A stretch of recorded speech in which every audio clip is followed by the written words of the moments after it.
Bom, eu vou tentar ser bem objetiva, né, porque eu tento abordar, né, a parte da teoria narrativa. A nossa primeira conferência foi sobre a teoria da poesia, e vocês devem ter notado que essa parte, né, ela é bem intensa. E o que eu vou abordar aqui são pontos principais, tá? Os tópicos principais, os conceitos que você tem que ter em mente para abordar o texto literário. Tá? Então, que são o que a gente chama dos componentes estruturais da narrativa literária. Tá? Então, quais são esses componentes estruturais? Personagem, começando pelo enredo, personagem, espaço, forma narrativo e tempo. Tá? Esses seriam assim, os cinco principais aspectos que nós chamamos de elementos da estrutura da narrativa. Ou seja, como a narrativa se organiza. Ela organiza a partir desses cinco elementos. Quer dizer, não existe narrativa sem um tempo, sem um espaço onde os acontecimentos se desenvolvem, sem personagens, né? E sem um ponto de vista. Né? Quando nós falamos de ponto de vista, estamos falando justamente da questão da focalização. Certo? E aí, para falar da focalização, nós temos que falar da figura do narrador.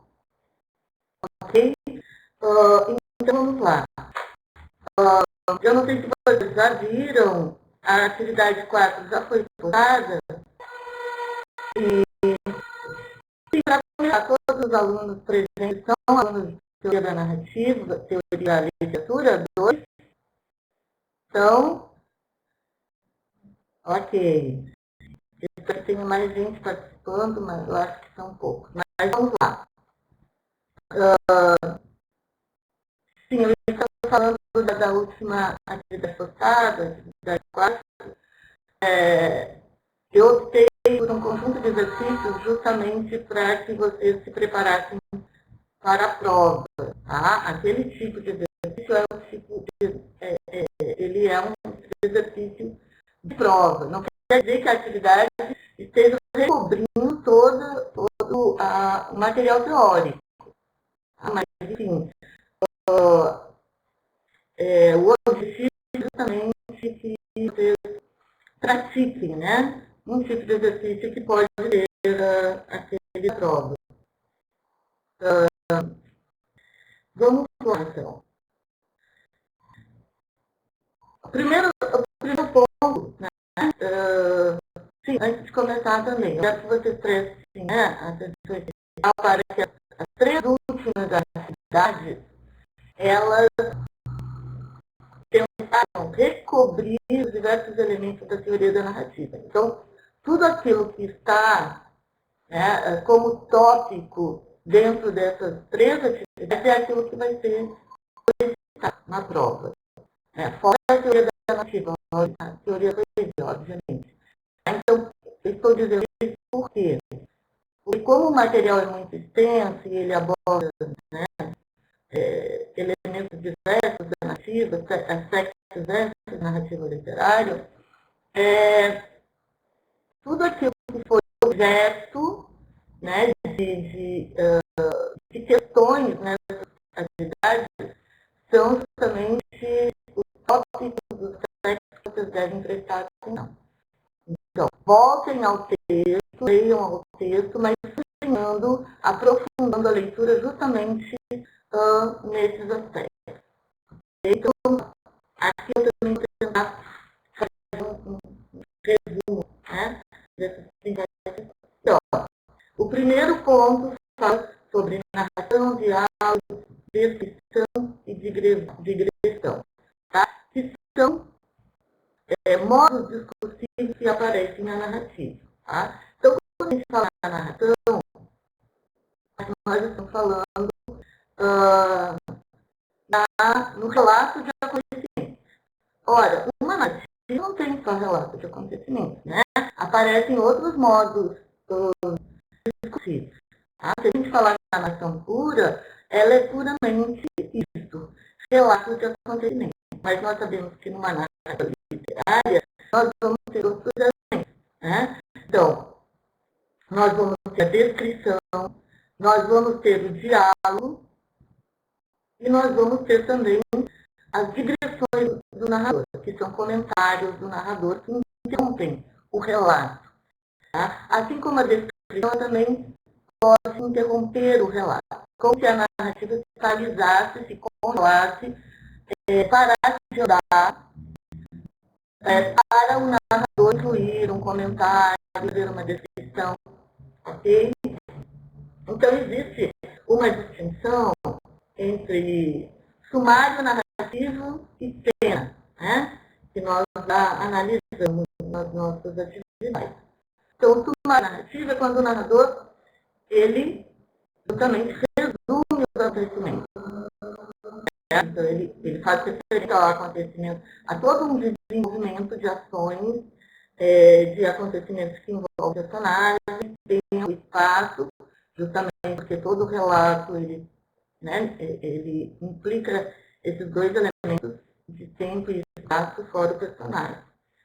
Mas a narrativa usa também de um procedimento que seria próprio do teatro, que é o diálogo. Por isso cria uma cena, como se fosse uma cena teatral.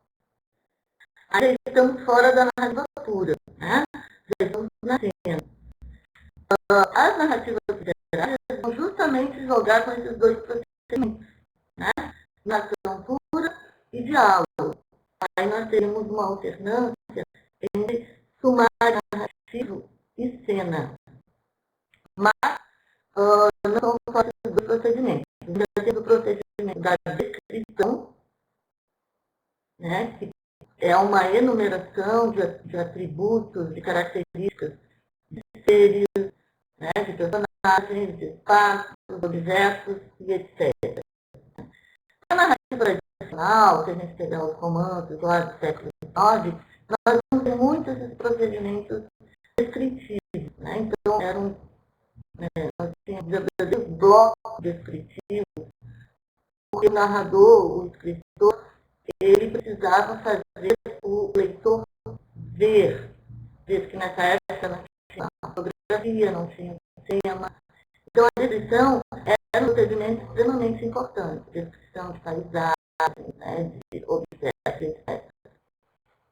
Na narrativa mais moderna, os elementos descritivos eles estão muito mais associados à narração, né? Porque nós observamos narrativas em geral, é impossível, digamos assim, ter uma narração que não tenha elementos descritivos misturados na narração.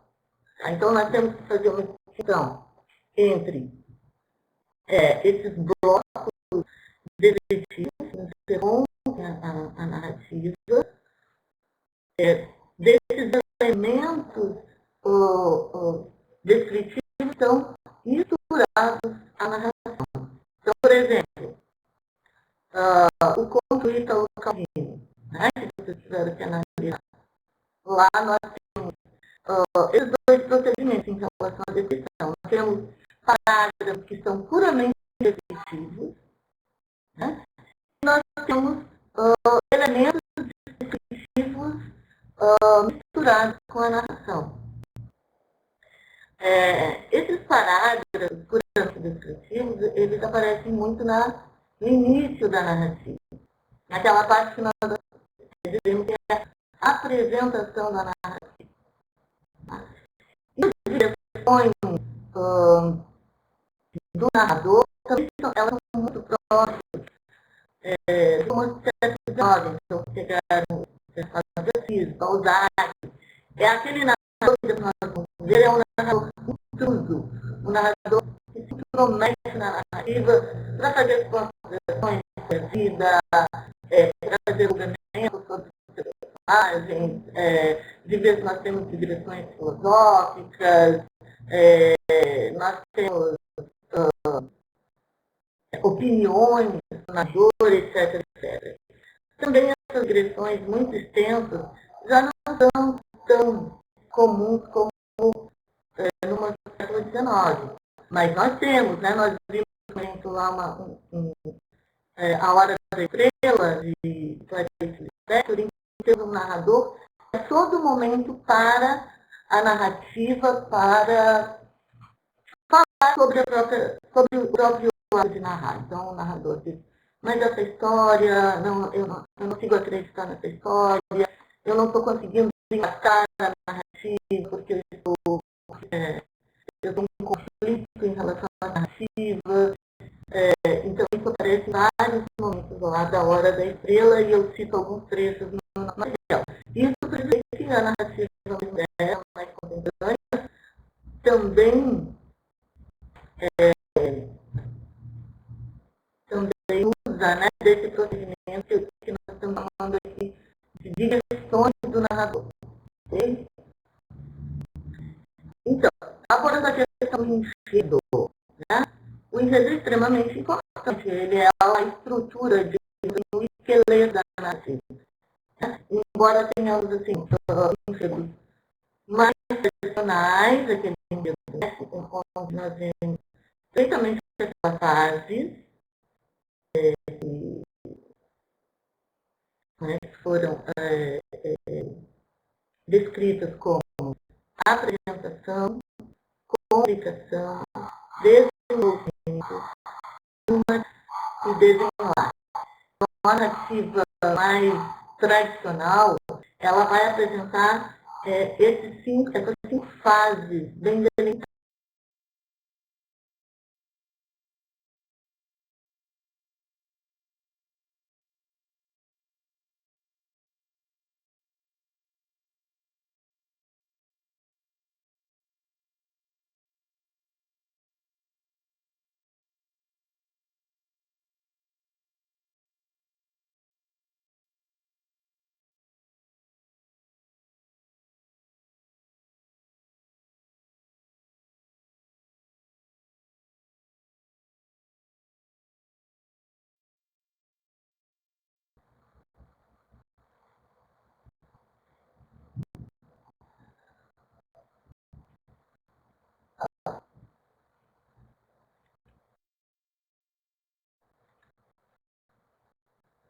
Olá, estão me ouvindo e vendo agora?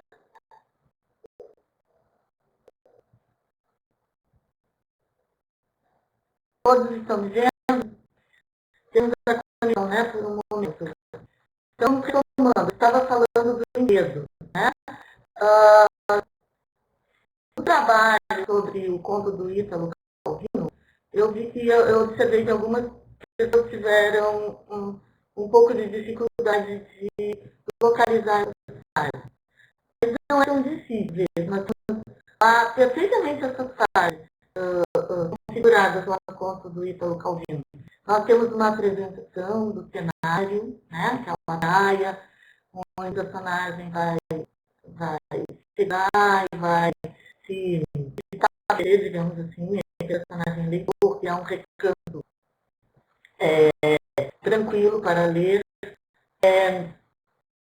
Depois nós temos, vejam, ali, falando um pouco do ponto de vista, a narrativa toda se dá a partir do ponto de vista de Amedeu, que é o personagem.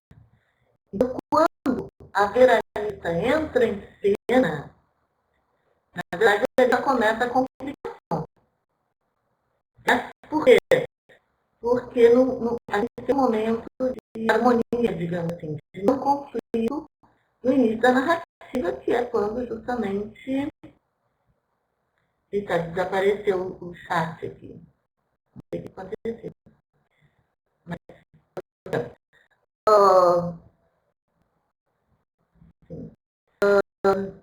então, nós temos uma estabilidade. Vejam, a apresentação é uma ausência de conflito. A complicação é justamente quando o conflito aparece. E o conflito aparece no conto Aventura de um Leitor justamente quando aparece a veranista, que vai ser, digamos assim, o fator de desestabilização do mundo, né, de Amedeu. Está muito bem estabelecido, digamos assim, harmonizados, aí aparece o fator desorganizador, que justamente é o geralismo. Então, quando aparece, já começamos a complicação. Depois temos um desenvolvimento, que é uma profissão, que é justamente o desenvolvimento da relação entre a Medeu e a Veranista, mas também o desenvolvimento, a implicação que essa relação vai ter na leitura de Amedeu. Então, ele está no contexto lá. Ou ele olha para a Veranista, ou ele olha para o seu livro, né, qual ele não quer se separar. Esse é o desenvolvimento. O clima. Eu ouvi que também tem algumas pessoas que tiveram um pouco de dificuldade de perceber como é o clima. Mas veja, se a gente diz que o clima é a aumento de tensão máxima, nós temos já indicado lá no próprio texto. Tem um parágrafo lá perto do final que fala numa tensão sexual e numa tensão de leitura. Ou seja, no momento em que Amedeu vai chegar num ponto culminante onde ele não vai conseguir se decidir entre namorar veranista ou continuar no seu livro. Porque ele quer fazer as duas coisas. Né? E depois temos o desenlace. Realmente eles namoram, estão lá e tal, e a narrativa está chegando ao final, e ele ainda continua dividido, mas como já namorou a veranista, ele agora só pensa em voltar para a leitura do seu livro. Né? Então, claro, é uma narrativa bastante cômica, mas é uma narrativa sobre a paixão da leitura literária. Por isso que eu escolhi essa narrativa, esse conto, né?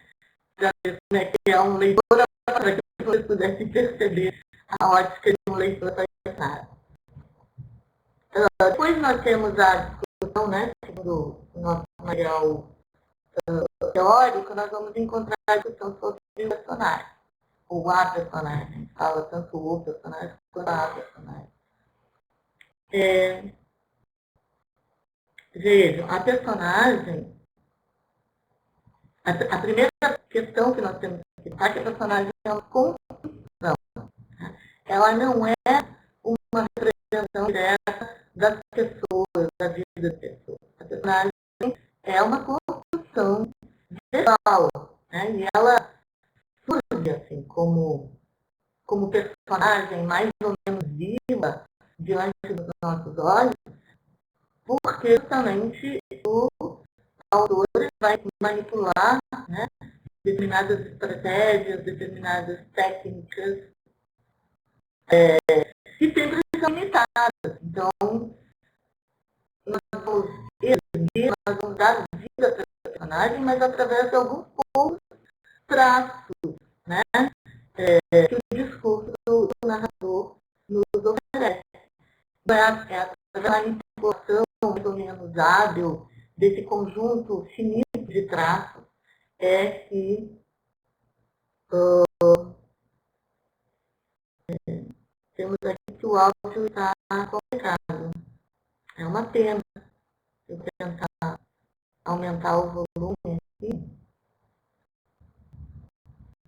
É uma pena porque o nosso, se tem problema de áudio ou de vídeo, mas o nosso tempo é limitado, não podemos recuperar isso, né? A gente tem que prosseguir. Então, é uma pena que esse problema técnico. Bom, mas vamos prosseguir. Então, o primeiro fato importante é esse. A personagem não é uma cópia da pessoa, mas ela é uma construção verbal e ela vai ser mais reduzida de acordo com a habilidade que o narrador tem para inserir a personagem. Às vezes ele não quer que a personagem seja tão livre assim. Às vezes ele prefere o narrador, o autor, ele prefere mostrar uma personagem artificial. Aí ele quer dizer para o leitor, bom, essa personagem aqui não é uma pessoa, vocês não devem acreditar que ela é uma pessoa, né, real. Então, tem maneiras muito variadas, né, de se construir uma personagem. Aquela classificação que a gente dá entre personagem redonda, complexa e personagem plana, quero que você perceba que a classificação ela é muito esquemática. Ela não dá conta de apontar duas possibilidades de personagem. Ela não dá conta. Ela é muito limitada. Às vezes, realmente, a gente não pode se decidir se o personagem é plano ou se ela é redonda. Essa classificação é muito pobre. Mas por que a gente ainda trabalha essa classificação? Porque ela dá uma carta de diretriz. Mas a gente tem que ter em mente justamente a limitação. Ela não é a limitação dessa classificação, de todas as classificações. Certo? A narrativa literária ela é muito mais rica, muito mais variada do que essas classificações tentam descrever todas as suas possibilidades. Então, essa tentativa de classificar é pobre, mas elas nos dão algumas pistas, algumas diretrizes. Okay? Então, é preciso ter em mente essa ressalva. Como nós falamos no início, saber sobre a literatura não é um saber científico. Então, todas as tentativas de descrever, de classificar, elas são aproximativas. Né? Elas não dão conta da riqueza, digamos, da variedade, né? De elementos na literatura, narrativa literária. Certo? Então, essa classificação entre redondo e plano, ela nos ajuda a separar, assim, a ver dois extremos, né, de personagens. Dois extremos, mas não quer dizer que não haja uma variedade imensa entre esses dois extremos. A personagem plana é aquela que representa um tipo, né, um tipo social. Então, ela não representa tanto uma individualidade, mas personagens típicas da nossa sociedade, da sociedade em geral. Portanto, ela vai aparecer em narrativas que procuram fazer, dar um retrato da sociedade, né? Das diversas sociedades. Então, por exemplo, o narrador quer mostrar uma certa sociedade culta lá do século XIX. Então, ele vai escolher personagens representativas dessa sociedade. Tá? Então, isso seria executivo. Quando nós vamos caminhando em relação ao personagem mais complexo, desculpem, o narrador vai estar mais interessado na interioridade dessa personagem. Então, ele vai explorar toda a riqueza psicológica da personagem. Aí vocês me dizem, não posso ter uma mistura entre essas duas coisas? Obviamente que pode. Né?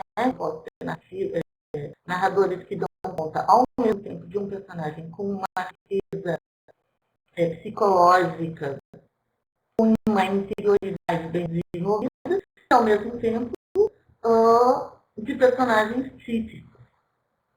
Certo? Em Machado de Assis, por exemplo, nós vamos encontrar essas duas possibilidades. E em toda a narrativa, dessa maneira, porque nós vamos ter um protagonista, os personagens principais, cuja interioridade vai ser mais explorada, mas também nós vamos ter aqueles personagens que são vistos de fora. Né? Eles não são tipos, eles não têm uma interioridade desenvolvida. Pegando justamente esse exemplo do conto de Calvino, nós vamos ter o personagem Amedeu com uma interioridade um pouco mais desenvolvida, embora não tão desenvolvida, até porque o conto, né, como é uma narrativa pequena, curta, o conto não dá espaço para um desenvolvimento psicológico complexo. Né? Mas nós vamos ter uma perspectiva um pouco mais próxima de Amedeu, da sua vida mental, etc. Enquanto protagonista ela fica de fora, nós não conseguimos ver sua integridade. E por isso ela tende mais a ser uma personagem plana, típica, uma típica aranista que vai para a praia e, digamos assim, está aberta à patera. É uma personagem mais típica. Enquanto a Nereu é menos típico, né? Ele tem uma complexidade maior. O espaço. Nós temos, né, o espaço ele é um elemento fundamental da narrativa. Nós já tínhamos falado antes. É um elemento fundamental. Não existe narrativa sem espaço. Ela sempre tem que se realizar no espaço. Porque o espaço é uma categoria fundamental da nossa vida. Né? Nós, como seres, só nos conhecemos num espaço e no tempo. Né? E são essas duas coordenadas, digamos assim, e a partir das quais nós nos localizamos, nós nos compreendemos como pessoas. Na narrativa, como a narrativa vai lidar com acontecimentos, com personagens, suas vidas, né? Suas ações no mundo, digamos assim. Obviamente, o espaço e o tempo são importantíssimos. Quando falamos em espaço na narrativa, nós não falamos só de espaço físico. Né? Então, a paisagem em que os narradores, em que os personagens se localizam. Isso não só a paisagem física, mas nós temos também uma paisagem, digamos assim, social e também uma paisagem psicológica, não podemos pensar. Então, por extensão, nós podemos falar, então, de um espaço psicológico e de um espaço social. Isso por extensão, porque quando pensamos em espaço, primeiramente pensamos num espaço físico. Mas esse espaço físico vai impregnar, digamos assim, o espaço social de elementos, né? Elementos que vão ajudar a caracterizar esse personagem que está incluído nesse espaço. Então, como o personagem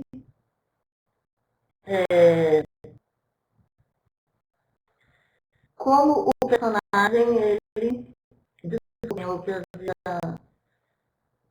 perdi aqui a concentração porque vejo que um colega nosso ele está com o celular. Isso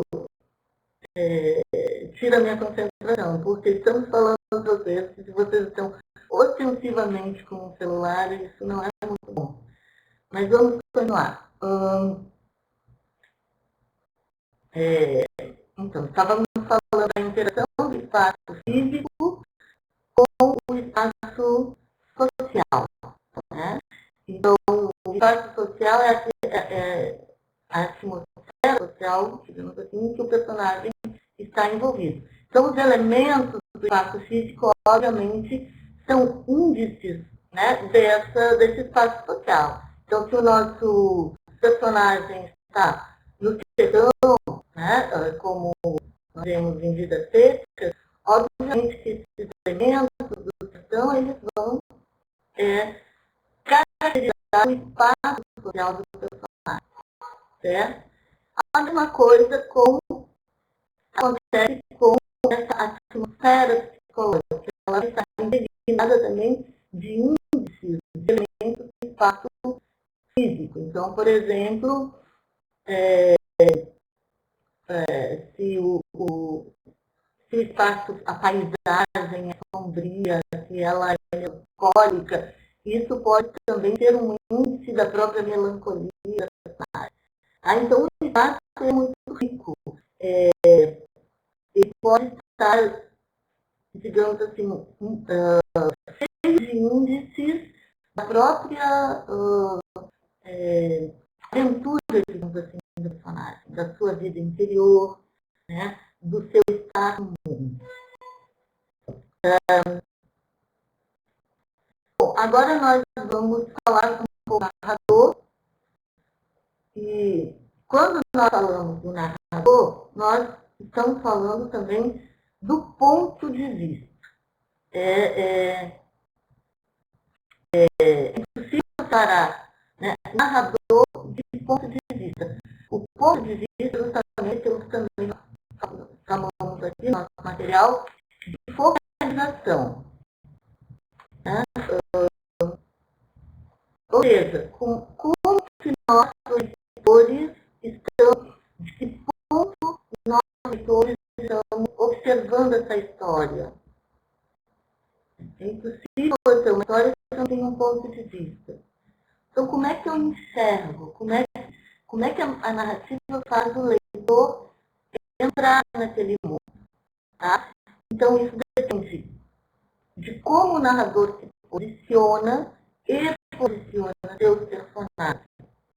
Então, o ponto de vista vem dessa manipulação que o narrador faz com o tempo, com o espaço e com o personagem. Então, vamos ver alguns aspectos. Primeiramente, do narrador, depois do ponto de vista. Tá? Então, a primeira coisa que quando nós entramos, numa narrativa, saber se essa narrativa, se nós estamos em contato com o narrador em primeira pessoa ou o narrador em terceira pessoa. Tá? Obviamente, faz toda a diferença. Então, essa voz narrativa é a voz de um personagem, então, a voz pessoal, nós temos ali alguém falando como uma pessoa, ou se essa narrativa nos é apresentada por um narrador em terceira pessoa, que não é pessoal. Então, esse narrador, ele não se representa como um personagem. Okay? Então, nós temos uma impessoalidade. Um narrador, nós temos só uma voz, né, que nos apresenta esse mundo. E não temos uma pessoa. Nós temos uma voz pessoal. Isso é típico da narrativa em terceira pessoa. É importante perceber a diferença. Quando a voz que narra é a voz de um personagem, e portanto uma voz pessoal, ou quando essa voz que narra, ela é contextualizada. Nós não podemos perceber esse narrador como um personagem. Agora, é importante não confundir esse personagem, esse narrador intelectual, com o próprio editor. Embora nós possamos ter a impressão, né, que essa voz que nos fala é a voz do autor, nós temos que ter em mente que já não é o próprio autor. Porque essa voz já é uma representação do autor. E, portanto, nós vamos falar de narrador, e não do autor, pessoa, do autor físico. Ok? Então, essa distinção é muito importante. Então, narrador não é o autor. Mesmo quando é um narrador intelectual, que nos fala com uma voz que podemos confundir com a voz do autor. Okay? Outra questão, né, que nós podemos pensar a partir do narrador é que esse narrador ele pode ser um narrador intruso, quer dizer, se intromete na narrativa, ele fala sobre a narrativa, ele fala com o autor, ele faz considerações sobre as personagens, né, sobre suas ações, é aquele narrador que faz digressões, como nós falamos lá no início. E nós podemos ter um narrador mais neutro, um narrador não intruso, ele simplesmente se limita a narrar. Okay? Como narrador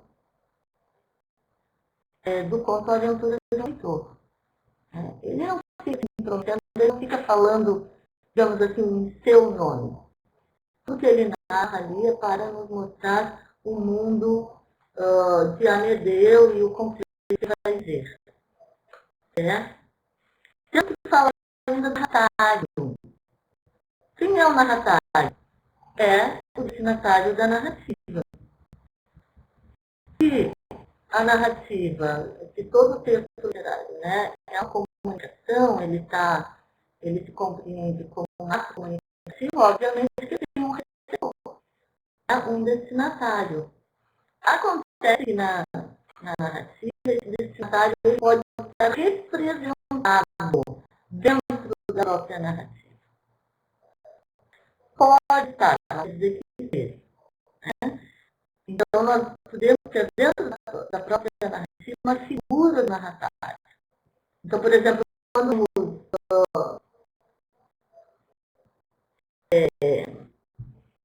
uma narrativa, um romance, por exemplo, que se desenvolve através de cartas.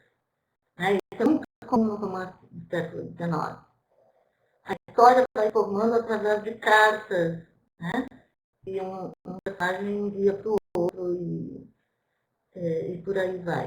Às vezes temos as cartas de um só personagem, às vezes temos várias cartas. Então, veja, aí o narratário está dentro da própria narrativa. Nós também romances que simulam uma espécie de audiência, romances e contos, né? Vocês vão ver agora a atividade 4, que tem um conto do Tolstói, em que vai aparecer uma audiência, quer dizer, o personagem está contando a história para as pessoas que estão ali, ouvindo. Então, os narratários, né, eles estão representados dentro da própria narrativa. Nós temos também, às vezes, um personagem que conta a sua história para um outro personagem. Ou mesmo conta a história de um outro personagem para esse personagem narratário que está ali ouvindo essa história. Então, tem várias possibilidades. Mas, às vezes, também o narratário não está representado como alguém que está ouvindo, que é destinatário da narrativa. Então, aí nós falamos, mas aí existe narratário? Aí os teóricos da narrativa dizem, não, existe narratário. Só que esse narratário, ele vai, digamos assim, mais ou menos se confundir com o leitor. Mas ele também não coincide totalmente com o leitor. Então, por exemplo, quando Machado de Assis, isso é muito próximo, típico de Machado de Assis, ele fala com o leitor. O cara leitor, o cara deve estar pensando o que vai acontecer, né, com esse personagem. O meu caro leitor, vamos então observar agora como outro personagem, o que o outro personagem está fazendo. Então, ele chama o leitor para fazer uma reflexão. Vamos agora, né, pensar o que significa isso que está fazendo. Então, veja que o Machado de faz vários outros, né, ele engaja, né, o leitor no seu mundo. Ele está lá chamando a atenção desse leitor. Então, veja, não é o leitor que está lendo hoje no Machado de Assis. Né? Quando ele faz isso, ele está entrando num outro tipo de narratário, que é aquele leitor lá que ele projeta como seu leitor. Não quer dizer que o leitor real, é um leitor projetado dele, um leitor que ele tem em mente. Assim que o narrador, ele projeta um leitor. Ele espera alguma coisa do leitor. Então, esse seria uma espécie de leitorial projetado. Então, nós temos várias possibilidades de narratário. Tá? Que é um pouco complexo. Né? Nós não qual seria o leitor ideal de um determinado autor, nós teríamos que ver isso na narrativa, como ele espera que esse leitor esteja lendo, como ele espera que esse leitor esteja acompanhando, digamos assim, a sua narrativa. E às vezes é quase invisível, mas mesmo assim nós podemos analisar, né, o tipo de leitor esperado por uma determinada narrativa. Quando o autor coloca pistas, coloca enigmas, então ele quer um leitor que seja bom de decifrar enigma. É só uma possibilidade que eu estou colocando aqui. Não podemos, né, discutir essas questões em profundidade. Uma outra questão que vai depender da manipulação do narrador é a voz dos personagens. Como é que esse narrador faz esses personagens falar? Como é que ele introduz outras vozes? Vamos dizer assim, nós temos a voz do narrador, que é a voz que domina a narrativa, mas nós podemos também ouvir, né, ouvir as vozes das personagens. Elas estão representadas através do diálogo que nós temos lá. Mas não através de um diálogo, não somente através de um diálogo externo. Nós temos também um diálogo interno. Né? Isso é muito explorado, principalmente na narrativa psicológica, de caráter psicológico. Nós temos toda uma exploração da interioridade da narrativa, da personagem, desculpe, e muitas vezes é como se nós ouvíssemos a voz dessa personagem, a voz interior. Né?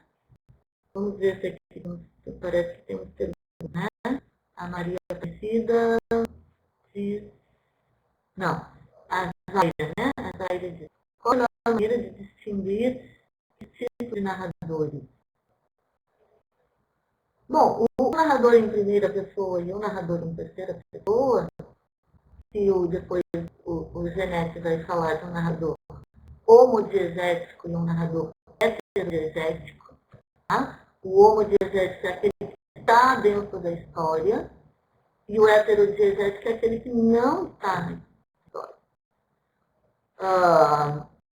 A evidência mais imediata é que o narrador homodiegético fala em primeira pessoa. Né? Ele se mostra como uma pessoa e ele fala para o leitor como uma pessoa, um personagem. Então ele diz eu, ele conta a própria história, ele se coloca como personagem principal, e às vezes não. Né? Ele pode falar como um personagem, mas ao mesmo tempo ele quer contar a história de um outro. Na história do Sherlock Holmes, por exemplo, que é uma história muito famosa, nas histórias, né? Porque tem várias histórias. Quem narra é um personagem, só não é o personagem principal, né? Que é o Sherlock Holmes. Quem narra, o narrador é o Watson, aquele Sherlock David, digamos assim, do Sherlock Holmes, né? Que é o ajudante dele. Então temos muitas possibilidades. Mas fica muito evidente quando um narrador é um narrador em primeira pessoa. Embora, como eu disse, tem muitas possibilidades. O narrador em terceira pessoa ele não se coloca como alguém que fala como um personagem, como uma pessoa. Tá? Então, não sei se ficou claro, depois, mais adiante, a gente pode falar isso. A gente estava falando do discurso da personagem. Né? Só para voltar um pouco, você tem dois exemplos bastante evidentes. Né? As narrativas que nós usamos para a cidade. No ponto A Aventura de Leitor, nós temos um narrador de terceira pessoa. Né? Embora o Amedeu seja um personagem, digamos assim, mais focalizado, e nós, nessa medida, vemos o mundo a partir dessa ótica do Amedeu, é uma narrativa em terceira pessoa. Ele não fala eu como narrador. Enquanto que na narrativa Nove Noites, né, temos lá um narrador em primeira pessoa. Certo? Ele se coloca desde o início como eu, que vai narrar uma história que é sua, que ele viveu. Ok? Então, nós temos um narrador impessoal no conto do Ítalo Calvino e temos um narrador pessoal, primeira pessoa, no conto do Dostoiévski. É mais que um conto, né? Que pode ser classificado como uma novela. Novela como uma narrativa, né? Compreendida como uma narrativa que está mais ou menos que o romance. É isso que nós chamamos de novela. Tá? Eu sou um parênteses, essa parênteses. Tá? Nós estávamos falando do discurso das personagens. Então, como é que o narrador ele distribui as vozes das personagens? Então, nós temos a voz do narrador, que é a voz dominante, mas ele também deixa as personagens falarem, certo? E aí vai depender da narrativa, se eu tenho mais voz ou menos voz do personagem. Tem um tipo de narrativa que o narrador quase que desaparece, e só os personagens falam. Isso é mais como no conto. O narrador quase está invisível, né? Então a história se conta através das falas dos personagens. Mas tem outros tipos de narrativa em que o personagem domina totalmente. Quase não dá digamos assim, para os personagens falarem assim. Então isso tem uma grande variação. Okay? Digamos assim, de uma forma mais tradicional, nós temos uma alternância entre as vozes, a voz do narrador e as vozes dos personagens. É isso que é a alternância lá entre showing, telling e showing. Como nós temos, quando nós temos a voz do narrador, nós temos o showing, o telling, o sumário narrativo. Quando nós temos a voz dos personagens, nós temos a cena, né? Showing. O narrador ou mostra a cena ou narra pelo sumário. Então, é através da cena, quando ele introduz a cena, é que nós vamos ter acesso à voz das personagens. Então, para o narrador introduzir a voz, a fala da personagem, ele vai usar o dispositivo da citação. Okay? O que é citação? Citar é relatar a fala de um outro. Citar não é falar, tá, gente? Citar é relatar outra fala, que não a minha própria. Então, na narrativa literária, o procedimento da ação, o procedimento aí vocês discutiram com a Virgínia, né, que se faz isso em textos acadêmicos, mas aqui nós estamos falando da narrativa literária. Então, como que o personagem vai passar a voz? Desculpe. Como que o narrador vai passar a palavra para o personagem? Então, ou ele vai deixá-la falar diretamente, e aí nós temos a ação em discurso direto, ou vai relatar indiretamente a fala da personagem, e nós temos o discurso indireto, certo?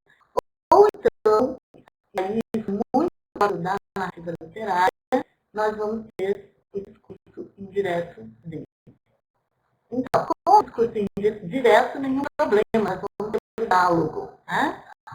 Com o discurso indireto, também não parece problemático. O narrador vai dizer, a personagem disse que, ou então a personagem pensou que.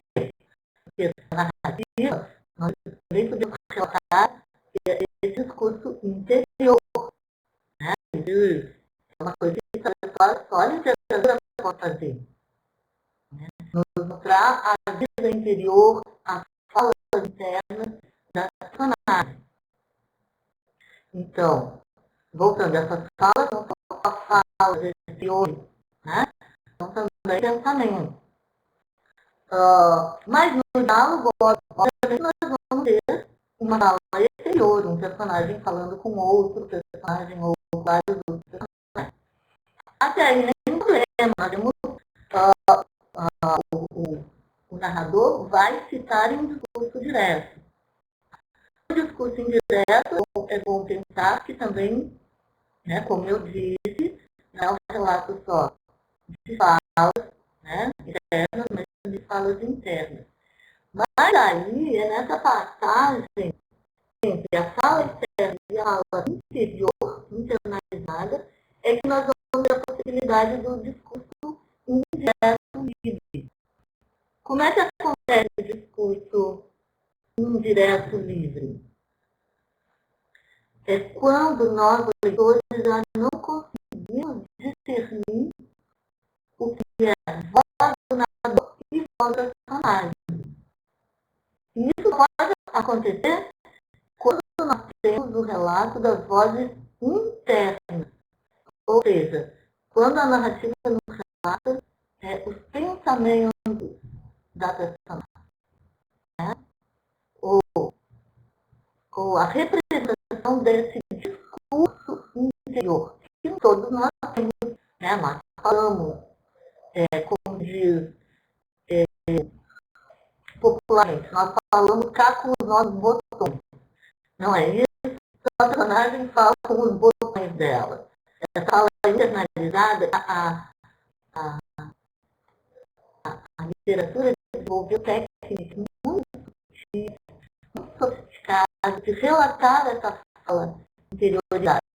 Então, isso que acontece no discurso direto livre. Vai misturando a voz do narrador com a voz da personagem, de modo que às vezes nós conseguimos estabelecer as fronteiras entre palavras de um e palavras de outro. No nosso material, lá em exemplos, por exemplo, eu lembro de um exemplo do Madame Bovary, né? Porque o Flaubert, que é o autor desse romance, ele usa muito bem, ele é, digamos assim, um paradigma do discurso indireto e livre. Mas nas nossas narrativas contemporâneas, isso é o conhecimento mais corriqueiro, digamos assim. No século XIX era novidade. Por quê? Porque quando o narrador queria falar da vida interior da personagem, ele descrevia isso de fora. É como se o leitor tivesse uma caracterização, uma descrição da psicologia do personagem. Mas isso é feito de uma maneira, digamos assim, totalmente descritiva. O narrador não descrevia. O narrador não dava acesso a essa interioridade. Então, tinha a descrição psicológica, tá lá, né, no material, um trecho de Os Miseráveis, de Victor Hugo. O narrador dizia, o personagem é assim, ele tem tais características, ele tem um caráter assim, assado, ele pensa assim, ou assado. Era uma visão externa, interioridade. Com o discurso indireto livre, nós vamos ter uma visão interna da interioridade. Então, nós vamos entrar dentro da mente, digamos assim, dos personagens. Certo? Então, o discurso livre é essa técnica que nos permite entrar, é como se nós penetrássemos nos pensamentos dessa personagem, que é diferente do narrador de quais são os pensamentos da personagem. Diferente. Né? O narrador vai me dizer, o personagem foi matado, aí ele andou, aí ela entrou. No discurso indireto é como se nós penetrássemos essa mente. Tá? É diferente. Vejam lá o exemplo dos Miseráveis e o exemplo da Madame Bovary. Vocês vão notar esses dois procedimentos. Tá? E o discurso ele é assim, a técnica importante para nós possamos fazer esse adentramento, digamos assim, na mente da personagem.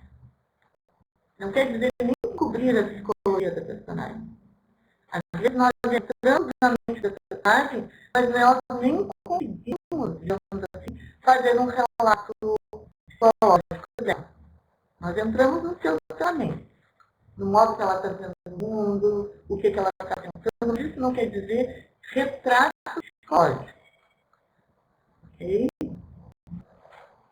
É muito sutil, né, o modo como o narrador vai manipular, né, essas possibilidades. Por último, nós chegamos ao